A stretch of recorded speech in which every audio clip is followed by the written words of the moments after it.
Hello, family, and welcome to AHAYAH'S Word. Subscribe, like, share, comment, and hit the notification bell to know when a new video has been uploaded.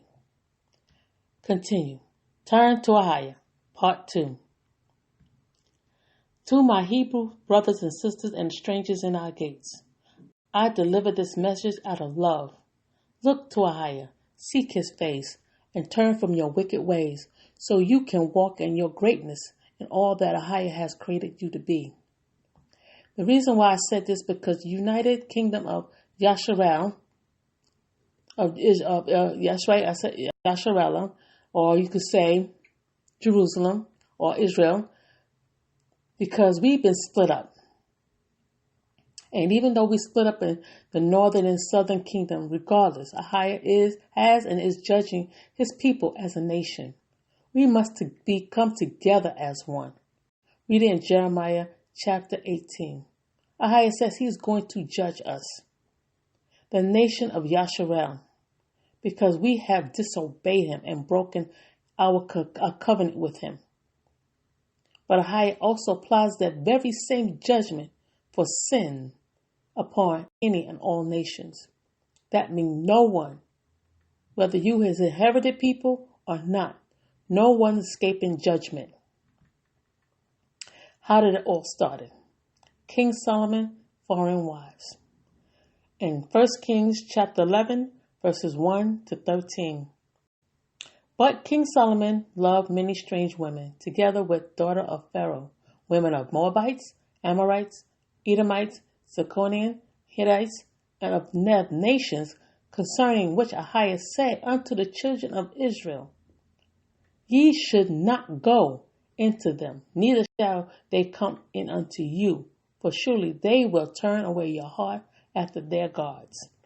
Solomon clave unto these in his heart, and for love. And he had 700 wives, princesses, and 300 concubines, and his wife turned away his heart. But it came pass, when Solomon was old, that his wife turned away his heart after other gods. His heart was not perfect with AHAYAH, his Elohim, as was the heart of his father David. For Solomon went after Azareth, the goddess of Zidonians, and after Milcom, the abomination of the Amorites.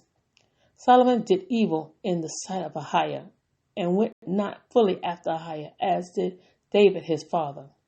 Then did Solomon build an high place for Shamash, the abomination of Moab, in the hill that is before Jerusalem, and for Moloch, the abomination of the children of Ammon, and likewise did he for all his strange wives, which burnt incense and sacrifice unto gods. You don't want to know what they sacrifice, but you can get what they sacrifice. AHAYAH anger against Solomon, and AHAYAH was angry with Solomon, because his heart was turned away from AHAYAH Elohim of Jerusalem, which had appeared unto him twice, and had commanded him concerning this thing, that he should not go after other gods. But he kept not which AHAYAH commanded. Wherefore AHAYAH said unto him, Solomon, for as much as this is done of thee, and thou hast not kept my covenant, my statute which I have commanded thee, I will surely rend the kingdom from thee, and will give it to thy servant. Notwithstanding in thy days I will not do it, for David thy father's sake, but I will rend it out of the hand of thy son. That means he waited until Solomon died, and when the kingdom was supposed to be handed over to his son, it was split where his son did not get the full kingdom. However, I will not render away all the kingdom, but will give one tribe to thy son, for David my servant's sake, for Jerusalem's sake, which I have chosen. Which means most of the tribes went to his servant, and only one tribe, some people said two, regardless, he only got 1 or 2 tribes. The rest of them went to his servant. And as Adawan Ashaiah or some people call AHAYAH, which is his son, prophesied the fall of Jerusalem in Luke chapter 19, verses 41 to 44. And when he was come near, he beheld the city and wept over it, saying, if you had known, even you, at least in this day, the thing which belonged unto you, your peace, but now they are hid from your eyes. For the day shall come upon you that your enemies shall cast a trench about you and compass you around, keep you in on every side, and shall lay you even with ground, and with your children within you, and they shall not leave you in you one stone upon another, because you knew not the time of your visitation. See my video, my Unity video, and if you want a more in-depth, watch Ben Ayah's Israel video on the fall of Jerusalem. You get a better, more in detail of what happened. Because this is just plain saying that the Messiah knew. He knew that Jerusalem was going to fall and fall hard. Both kingdoms went down. And it's no more. So that fake Jerusalem they have over there, they ain't got nothing to do with us. But the thing is this, it hurts to know that our people just disobeyed and they thought they was going to get away with it. And they didn't. They forgot what was going to happen, but the Father didn't. Anyway, what King Solomon has started, most of our kings, followed by the rest of our people, forefathers, with their disobedience to Ahayah. Look at our forefathers' disobedience to Ahayah, which led to the downfall and demise of our home, Judah and Jerusalem, which is one nation. Read Psalms 106. Our forefathers went in the way of heathens in every way possible, and as their descendants we follow, and we are still doing so today. You would think our forefathers would have learned their lessons with every captivity, but no, they didn't. When you read Deuteronomy 28:15 to 68 of the curses, what they had started, we continue until today. Even when Ahayah has cursed us, he still loves us. He still gives us a way when there seemed to be no way. So read 2 Chronicles chapter 7 verses 14 to 18. For Ahayah still loves us no matter what. And when you read it, you will know what the ancient is wisdom and in length of days. The answer is yes. Forsake her not.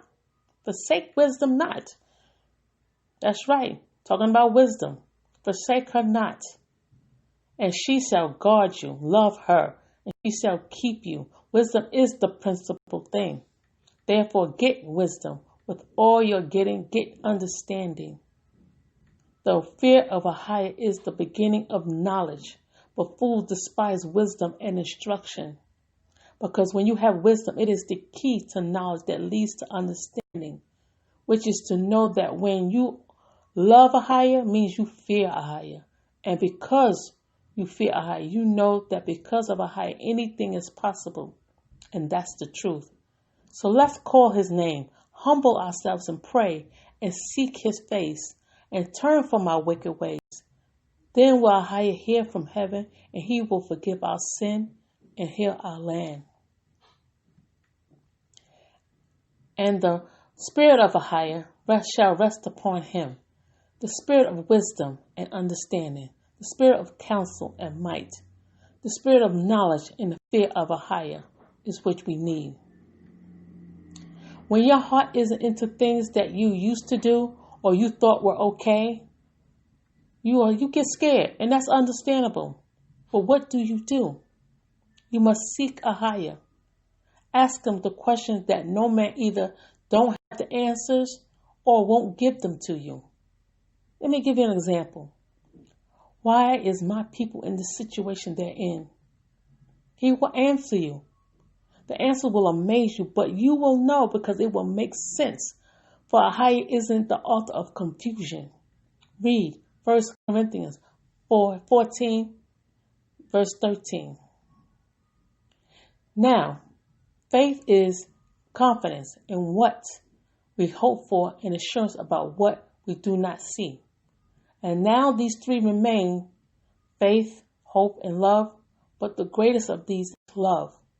So the Father said, "Come to me, all of you who are weary and burdened, and I will give you rest."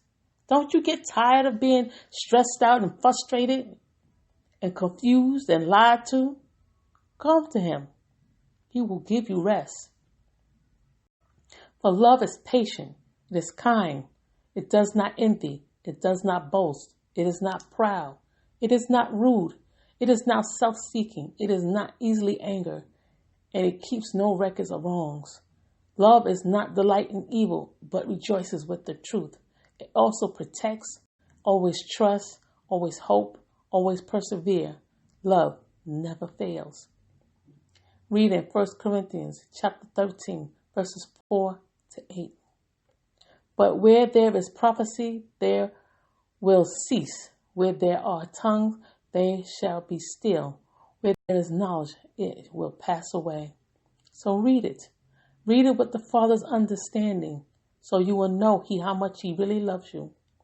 True love is a sacred flame that burns eternally, and none can dim its special glow or change its destiny. True love speaks in tender tones and hears with gentle ear. True love gives with open heart, and true love conquers fear. True love makes no harsh demands. It neither rules or binds. True love holds with gentle hands the heart that entwines. The Father wants to be together with you. If not, He will not wait. True love do wait. It waits with patience, and with perseverance it will succeed. Where theirs is love, there where you will find AHAYAH. So worship Him in spirit and in truth. For He says, this is in Jeremiah 29, chapter 29, verse 11. For I know the thoughts that I have towards you, says AHAYAH, thoughts of peace, not of evil, to give you an expected end. And trust me, it is of joy. Never stop praying. Always believe. Get into this word. Read the Torah. People say, what is the Torah? What is the Torah? It's a Jewish thing. No, it's the first 5 books in your Bible. Genesis, Exodus, Leviticus, Numbers, and Deuteronomy. Get into the Hebrew language. It's not just an ancient language. It is a holy language. Let the Father know that you are trying to get as close to Him as you can possibly get to Him. He wants to hear from you. You do not want Him to raise stones to worship Him when He has people, living, breathing beings, to do that with their whole heart, their whole mind, and their whole strength. These are some recommendations I have for you. The Sefer Bible, which contains not only the usual 66 books, but some of the missing books. Here's their website, and you can see it right here. Hebrews the Negroes, Wake Up Black America movies. And he also have books. It's by Ronald Dalton Jr. These are some of the sites that you can visit. You can also visit his other social media pages, and to just get yourself to know the Father. That's the main thing, to know yourself better, because who knows you better than the Father? He created you. Here's some more recommendations. Other YouTube channels, like B'nai Israel. I tell you about the fall of Jerusalem, a Black history story. TO Ministries, Coach in the Fight, or just some more that I have found that I listen to. Also, like I said, I will leave any information in the description box. And please, whatever you do, let the Holy Spirit lead you. When you need discernment to know what is good, what is lies, what is the truth, you will find out. Just listen to your inner being. People always say they call it the intuition or gut feeling. No, that's the Father giving you discernment to know what is right and what is wrong. So I say to you again, with all my heart, Shalom. Peace to all of you. I wish you nothing but the best. And if I don't see you now, I hope and pray that I see you together in the Father's kingdom where we can rejoice eternally and forever. I pray for you all. Goodbye.